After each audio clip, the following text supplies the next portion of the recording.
quick reading for February the 3rd to February the 4th, Libra.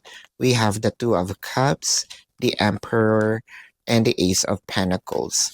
Ang ganda nito dahil parang kayo mismong dalawa no, nakapag-adjust na sa ugali ng isa't isa or is still adjusting. The good thing here is merong mga growths, no? Kumbaga sa hagdan, paakyat na kayo ng paakyat into, the highest peak, to your climax.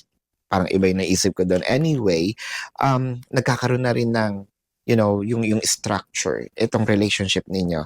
Parang yung foundation is mas naging strong, mas nabubuo, mas gumaganda yung pagsasama kahit merong mga challenges. Kasi ang nakikita natin dito more of nakafocus na kayong dalawa sa future, no? Nakafocus na kayong dalawa sa pwedeng kalabasan nitong relationship. And it felt like parehas nyo nang iniisip yung kinabukasan, not just in the now, no? So, yung longevity ng pagsasama, nabubuo na. This is your quick reading. Libra for February the 3rd to February the 4th. My name is Daphne, but spirit calls me back.